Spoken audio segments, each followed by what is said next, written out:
Kaibigan, kung ang buhay mo'y puro problema, hindi ka dapat manghina, di ka dapat na mawala ng pag-asa. Di ka nag-iisa at di ka niya pababayaan.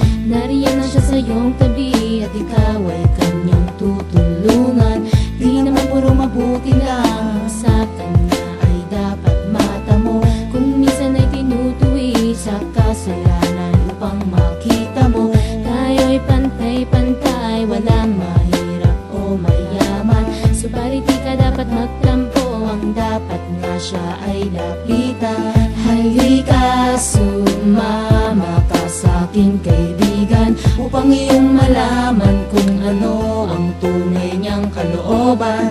Halika, sumama ka sa'king kaibigan, di ka dapat magduda, di ka dapat na mawala ng tiwala.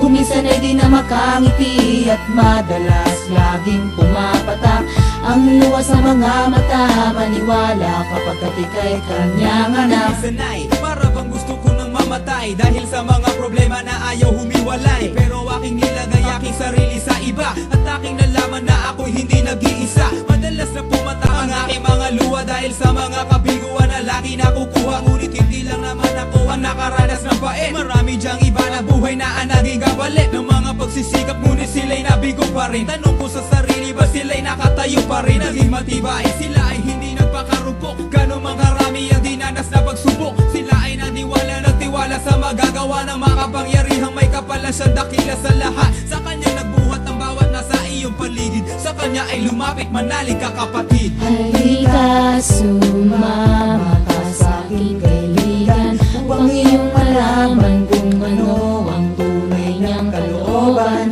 Halika, sumama ka sa'king kaibigan, di ka dapat magduda, di ka dapat na mawala ng tiwala. Kung minsan ay di na makangiti at madalas laging pumapatak ang luha sa mga mata, maniwala kapag ika'y kanyang anak. Maraming problema ang dumapo sa aking buhay, ngunit kahit kailan hindi niya ako nakalimutan tulungan. Kaya halika sa aking kaibigan, patnubay ang kanawa ng ating Diyos na may kapal. Manalig ka sa kanya, tayo ay magtiwala na mabawasan ang kasalanang nagawa. Pagtuunan ng pansin ang kabutihan niya kaibigan, dahil tanging siya lang ang Panginoong malalapitan. Marami mang pagsubok na sa'yo ay dumaan. Kapatid, wag kang susuko at patuloy kang lumaban sa iyong mga problema. Pero kakaramay, laging nasa iyong tabi at sa iyo'y gumagabay. Wag mo sanang iisipin na ika'y nag-iisa. Di ka dapat na sumuko kapatid, pero pag-asa di ka niya mababayaan at ikaw ay dadamayan sa lakat ng paghihirap na iyong nararanasan. Kahit anong mali, handa kanyang patawarin ng dahil sa panalangin. Tayo'y kanyang diringgin at hindi niya hahayaan na tayo ay maligaw. Sa landas na pinili natin, siya pa rin ang ating ilaw at magsisilbing hagdanan tungo sa itaas. Sa kanyang kahariang pagdating ng ating wakas, tayo'y maliligtas. Kung yapak niya'y ating sundan, dahil siya ang makapangyarihan sa buong sanlibot ang kaibigan. Halika, sumama ka sa'king kaibigan, upang iyong malaman kung ano ang tunay niyang kalooban. Halika, sumama ka sa'king kaibigan, di ka dapat magduda, di ka dapat na mawala ng tiwala. Kung minsan ay di na makangiti at madalas laging pumapatak ang luha sa mga mata, maniwala kapag ika'y kanyang anak. Sa kanya ilapit mo ang iyong problema, di ka dapat magduda, di ka dapat na mawalan na pag-asa. Tayo'y pantay-pantay, walang mahirap o mayaman. Subalit di ka dapat tumalikod, dapat nga siya ay lapitan. Halika, sumama ka sa'king kaibigan, upang iyong malaman kung ano ang tunay niyang kalooban.